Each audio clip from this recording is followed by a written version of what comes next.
Look, Ubisoft. It's been snowing constantly for like all weekend. I've not seen any cars moving, so could you please explain why there's tire tracks everywhere? Like, what the f***?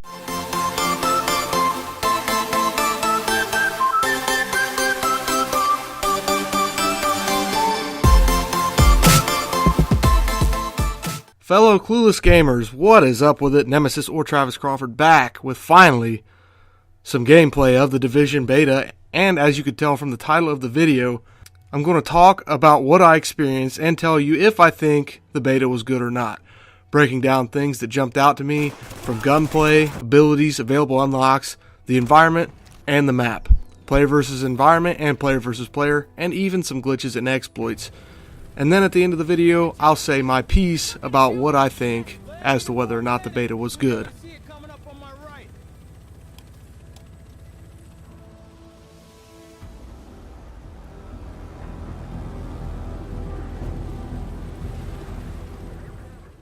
So let's talk about gunplay. The mechanics of the game seem utterly simple and well explained at the beginning of the beta. Guns seem to have realistic recoil patterns, and using the environment to your advantage in terms of cover and explosions provided experiences that feel satisfying and, in my opinion, does simulate the experience of battle. One issue I'm sure many agents felt was oftentimes true was the bugginess of the environment, and even perhaps difficulty rolling or quickly getting to cover when surprised. Then again, I just might be bad at third-person games. On to available unlocks and abilities. The two come hand in hand in my mind because any agent in the closed beta would have quickly noticed that there were not a lot of abilities or skills available to unlock for us.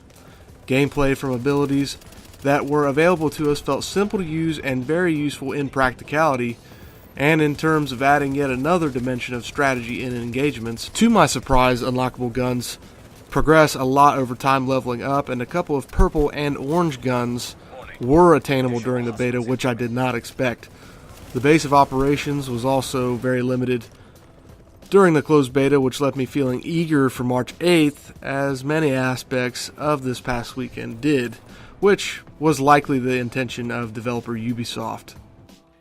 The environment in the Division beta seemed very limited when simply looking at the map, but traversing it took time and felt often like a journey just to get from place to place, as there were random events, enemies, encounters, and even a couple of side missions to enjoy. All of this really seemed to create a world that was alive during my exploration. Looking for loot in tight, multi-cornered, leveled buildings added playtime that created a feeling that I could truly go anywhere within the world. Well, look who it is!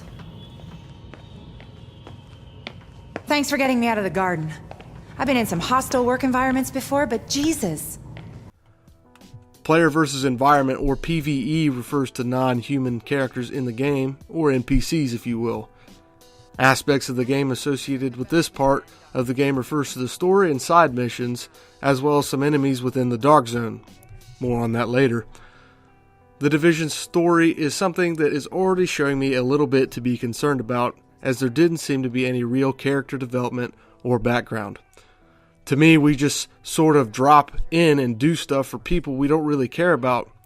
Regardless though, I love to grind, improving my character and the base of operations. Those alone would get me to play the Division when it finally does launch. Proximity coverage only. Backup activated. System rebooted. Welcome to the Dark Zone. This is where the Division is made for a lot of people, and it certainly provided the deepest experiences for myself during my short time as an agent. The Dark Zone is an area within the Division's playable area where players can encounter other players. Player versus player, or PvP. The idea behind the Dark Zone is that it is an area that is contaminated and not patrolled by the JTF, and loot attained within must be flown out by an extraction chopper in extraction zones. Sure, you can get your hands on very valuable and well-rolled loot, but you need to survive other players who stalk extraction zones to steal your items. and there are even high-leveled NPCs waiting along the way to complicate things even further. Playing alone is something that I would not enjoy myself, but it certainly adds an entire level of terror to the gameplay.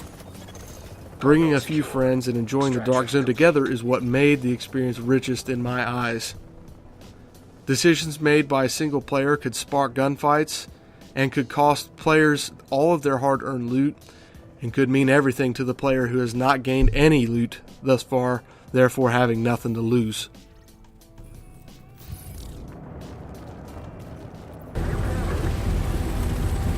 Found out a little more about the first wave.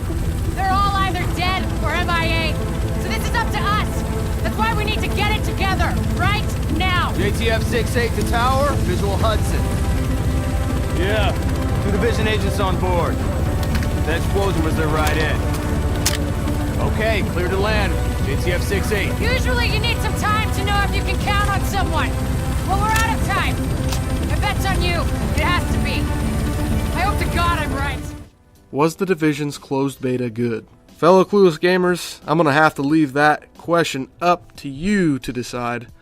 My best answer to that question is that we don't know until the launch whether or not the beta was good. Gamers often today look at betas as a means of testing a demo or previewing the game before it launches. I simply do not view it this way. Testing server stability, finding bugs, and glitches in my mind is the purpose for the beta, and fixing of said issues will be the determining factor for whether or not the beta was a success to me. As for my excitement for the launch, I'm glad to see and hear that Ubisoft plans to fix glitches and bugs so that players cannot exploit and cheat within the game. And overall, I feel that the MMO aspect of the Division will provide gamers with countless hours and virtually limitless experience within the Division's world. Folks on the internet are comparing the game to Destiny, and I simply don't agree.